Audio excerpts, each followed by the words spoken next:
काम बिल्कुल करना ही चाहिए और तुम्हें काम बिल्कुल करना ही चाहिए था। तुम्हें पढ़ना ही चाहिए था, तुम्हें पढ़ाना ही चाहिए था, उसको ये खाना ही चाहिए था, उसको स्कूल जाना ही चाहिए था। इस बारे में हम बात करेंगे। तो देखेंगे जब हम शुड हैव तो ऑलरेडी हमने पढ़ा लिया है, लेकिन शुड हैव के बारे में छोटा सा एक प्रीपोजिशन का यूज कर देंगे और टू लगा देंगे। जैसे अपन ने हैव टू और हैज टू पढ़ा था, सेम वहीं पे ऐसी कंडीशन है, टू लगा के और वर्ब की फर्स्ट फॉर्म कर देंगे, है ना। करना चाहिए, करना ही चाहिए, मतलब बहुत एम्फेसाइज करना पड़ता है। तो I should have to teach you, देखो शुड हैव टू लगा दी और टीच। यदि हम ऐसा लगते हैं तो यहाँ पे डॉट लगाते हैं, है ना, कि तुम्हें पढ़ाना ही चाहिए, पढ़ाना चाहिए था, ठीक है ना। तब यहाँ पे अपने टू लगाया तो तुम्हें पढ़ाना ही चाहिए। You should have to learn English, तुम्हें इंग्लिश सीखनी ही चाहिए। He should have to keep silent, उसे चुप रहना ही चाहिए, हर जगह नहीं बोलना चाहिए, साइलेंट रहना चाहिए।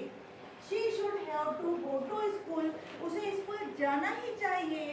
They should have to prepare for examination, उन्हें एग्जामिनेशन के लिए प्रिपेयर होना ही चाहिए, बिल्कुल वेट नहीं करना चाहिए किसी का, अपने मन से तैयारी करना चाहिए, है ना। We should have to save water, हमें पानी सेव करना ही चाहिए, वाटर को बचाना ही चाहिए, क्योंकि इसके अलावा कोई ऑप्शन नहीं रहता हमारे पास।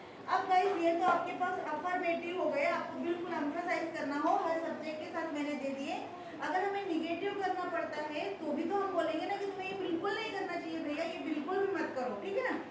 तो इसको निगेटिव कैसे बनाएंगे, मैं गाइस इन्हीं के साथ लेके आ रही हूँ, तो आपको कंफ्यूजन नहीं हो। I should not have to teach you, मुझे बिल्कुल नहीं पढ़ाना चाहिए, तुम्हें बिल्कुल ही नहीं पढ़ाना चाहिए। You should not have to learn English, तुम्हें इंग्लिश सीखनी ही नहीं चाहिए, बोलते हैं ना सीखनी ही नहीं चाहिए तुम्हें, तो अगर सीखा नहीं होता तो पढ़ाते नहीं, है ना, ऐसा होता ना कई बार। तो you should not have to learn English, he should not have to keep silent, उसे बिल्कुल चुप नहीं रहना चाहिए। कई बार होता है कि जहाँ चुप नहीं रहना चाहिए वहाँ पे भी लोग चुप रहते हैं, तो वहाँ बोलते हैं उसे बिल्कुल चुप नहीं रहना चाहिए।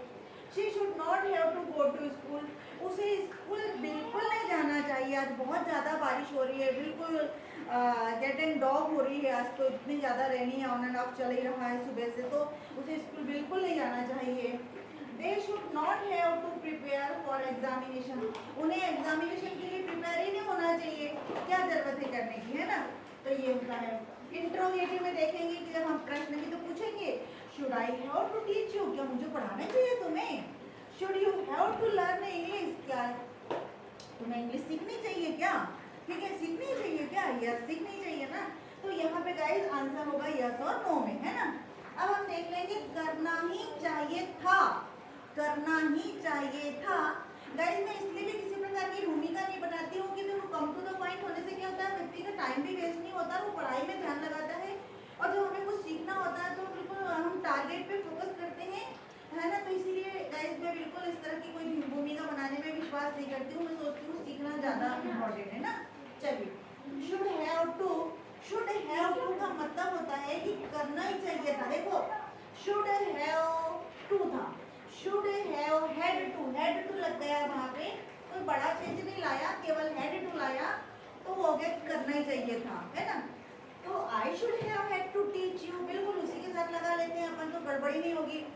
You should have had to learn English, तुम्हें सीखना ही चाहिए था। He should have had to keep silent, उन्हें उसे चुप रहना ही चाहिए था। She should have had to go to school, उसे स्कूल जाना ही चाहिए था।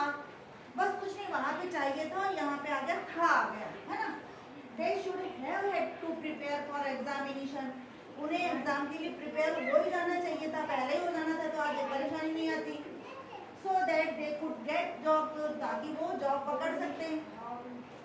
We should have had to save money, हमें सेव करना ही चाहिए था, मनी को सेव करना ही चाहिए था। अब गाइस उसके साथ में हम निगेटिव भी इस तरह से करेंगे और इंट्रोगेटिव भी इस तरह से करेंगे।